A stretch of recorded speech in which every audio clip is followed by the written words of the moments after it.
ठीक है, हम ले रहे हैं SO2, तो SO2 क्या इस तरह से होता है इसका स्ट्रक्चर,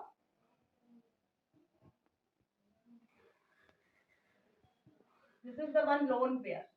तो अब हम यहाँ देख रहे हैं कि this central atom S is surrounded by 2 bond pairs and 1 electron pair. इसके अंदर क्या है, 1 इलेक्ट्रॉन पेयर है एंड 2 बॉन्ड पेयर है। तो इसका मतलब ये होना चाहिए कि it should have trigonal planar geometry होनी चाहिए, इसका मतलब, ठीक है। और बॉन्ड एंगल कितना होना चाहिए, 120 डिग्री होना चाहिए, क्योंकि इसके पास तो भाई टोटल 3 इलेक्ट्रॉन पेयर्स हैं, लेकिन ऐसा नहीं होता। This is not following according to the these above parameters, तो नहीं फॉलो कर रहा। भाई क्यों नहीं हो रहा है ऐसा, ये जो हमारा लोन पेयर है, ठीक है, ये रिपल्शन होगा बॉन्ड पेयर में। क्या होगा, रिपल्शन होगा, mean lone pair bond pair का repulsion is greater than bond pair repulsion. Means ये इन दोनों में आपस में रिपल्शन होगा, और रिपल्शन होगा तो क्या होगा, ये बॉन्ड पेयर के बीच का जो एंगल होगा वो कम होता चला जाएगा, और ये बनेगा 119.5 डिग्री। ठीक है, किससे, 120 डिग्री से कम हो जाएगा, ये कम हो जाएगा ड्यू टू रिपल्शन, और कितना बनाएगा, 119.5 डिग्री। तो अब ज्योमेट्री इसकी कैसी हो गई, so it will form the geometry, कैसी दिख रही है, it has the geometry V shape और angular, V कहते हैं हम इसे, और बैंक शेप इसे ये भी कहते हैं। तो ये जरूरी नहीं है कि सारी चीजें इलेक्ट्रॉन पेयर्स पे ही डिपेंड करते हैं। तो there are such other kinds of molecules which are not following these such above parameters. Another we can take an example like ammonia. Yes, very important, ammonia. If we draw the structure of ammonia, तो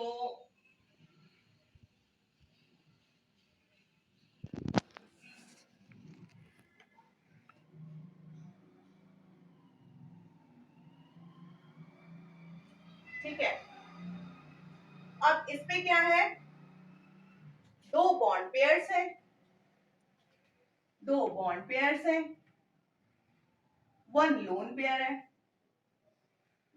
तो भाई इसका मतलब क्या हुआ, 3 electron pairs present है। Total क्या है हमारे पास, 3 इलेक्ट्रॉन पेयर्स है, नहीं 1 2 3 4 इलेक्ट्रॉन पेयर्स है, yes sorry 4 electron pairs present है टोटल।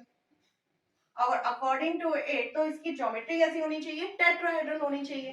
टेट्राहेड्रल होनी चाहिए तो बॉन्ड एंगल कितना होना चाहिए, 109.5 डिग्री। पर ऐसा नहीं होता, क्यों नहीं होता, repulsion between the lone pairs and bond pair of electrons. ठीक है, जैसे कि इसका भी क्या है कि लोन पेयर और बॉन्ड पेयर रिपल्शन जो है बॉन्ड पेयर से ज्यादा होता है। तो जब ज्यादा होता है तो ये जो H एटम्स जो होते हैं which is connected to the central atom and H, ये रिड्यूस होता चला जाता है, थोड़ा रिड्यूस होता है। तो रिड्यूस होके कितना बॉन्ड एंगल बनाता है, 107 डिग्री। कितना बना रहा है ये, 107 degree, due to the repulsion between the lone pairs and bond pairs of electrons. तो यहाँ आके ये रुक जाता है, तो कितना बॉन्ड एंगल बनाता है, 107 degree, which is the most important part. ठीक है, and the last but not the least, another example, water. इसको भी देख लेते हैं। So अगर हम वाटर का स्ट्रक्चर बनाएंगे तो क्या हो रहा है, यहाँ पे देखो, here 2 lone pairs is present और 2 bond pairs।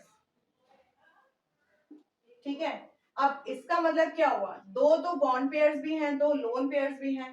तो क्या होगा, अब इसमें तो एक जबरदस्त रिपल्शन होगा, स्ट्रॉन्गली रिपल्शन होगा। ठीक भाई, ये अपने इलेक्ट्रॉन्स जो है लोन पेयर्स अपने आप में रिपल्शन होंगे, अपने आप में दूर भागेंगे according to the VSEPR theory, क्योंकि हमेशा अपने इलेक्ट्रॉन्स जो है इस तरह से अरेंज करना चाहते हैं कि इनमें रिपल्शन मिनिमम हो, minimum repulsion and maximum stability. तो जब ये आपस में रिपल्शन करेंगे, ये आपस में दूर भागेंगे, ये दूर भागेंगे, तो क्या होगा, OH and OH atom will get closer.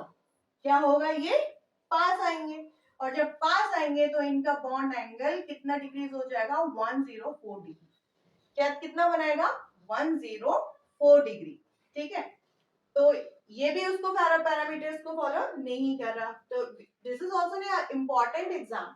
ठीक है, हमेशा पेपर में जरूर आता है अमोनिया वाटर, ठीक है, और octahedral and trigonal bipyramidal. These are the most important geometric arrangements. So this is all about the basically geometry of the molecules.